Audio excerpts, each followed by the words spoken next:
Apesar de tirar a conclusão antinatalista do pessimismo cósmico, isto é, apesar de concordar que a melhor coisa que podemos fazer para evitar a perpetuação do sofrimento é nos abstermos da reprodução, não gosto de indiciar constantemente aqueles que são pais, porque desprezo qualquer tipo de ultraje moral. Acredito que revoltas morais são um tipo de porcaria que leva a momentos como o infame pânico satânico dos anos 80 e 90, além das suas versões mais novas. No entanto, esses dias vi um tweet que dizia o seguinte, traduzindo livremente do inglês, citando: "Eu tenho 45 anos.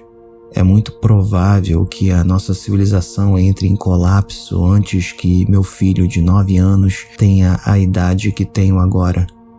Esta é a realidade de continuar com o que estamos fazendo."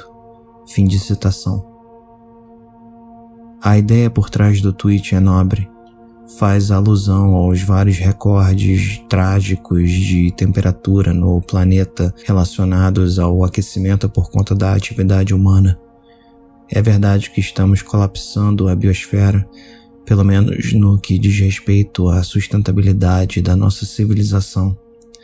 Inclusive, é bem capaz de termos passado alguns marcadores importantes, sendo inevitável que soframos algumas das piores consequências. Algumas já são sentidas, mas elas provavelmente são leves perto do que está por vir. Mas, apesar da intenção nobre de alertar o mundo, confesso que o tweet desse pai de 45 anos me lembrou as seguintes palavras de Cioran, citando: "X sustenta que estamos no fim de um círculo cósmico e que tudo irá em breve rebentar. Não duvida disso um único instante. Ao mesmo tempo, é pai de família e de uma numerosa família. Com certezas como as dele, que aberração o fez dedicar-se a lançar no mundo condenado filhos atrás de filhos. Se prevemos o fim, se estamos certos de que ele não tardará, se o antegozamos até, devemos esperá-lo sozinhos. Em Patmos não se procria." Fim de citação.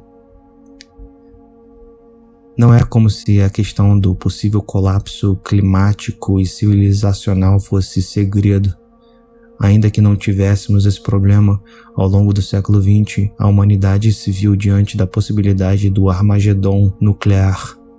Uma guerra nuclear pequena entre Índia e Paquistão já seria o suficiente para colapsar a agricultura e provocar a fome de bilhões de pessoas.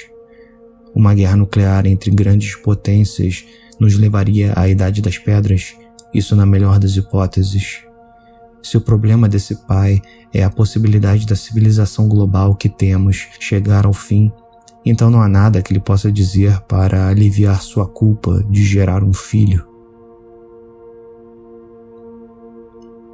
O antinatalismo, derivado do pessimismo cósmico, não necessariamente leva em conta essas questões. Ele está atrelado ao fato da vida senciente ser uma incessante fuga de estados negativos em direção a estados positivos fugazes e ilusórios. Isso descreveria a realidade senciente, mesmo no mundo onde os seres vivos não têm capacidade de refletir sobre a existência ou criar maneiras de se autodestruir, como foi na maior parte da história natural da Terra. Por exemplo, dinossauros não refletiam sobre sua condição existencial, mas eles viviam sob o jugo da eterna fuga de estados negativos, uma luta cujo único objetivo é a perpetuação da espécie. Eles também não tinham a capacidade de autoaniquilação.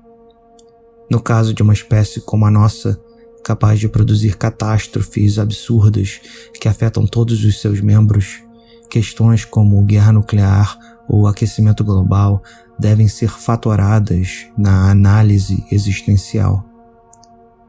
É claro que, se magicamente fôssemos capazes de nos livrar desses perigos, ainda assim restaria a condição existencial negativa, mas o fato é que não somos capazes de nos livrar do perigo da autoaniquilação e, portanto, tal perigo piora ainda mais a nossa condição de seres sencientes.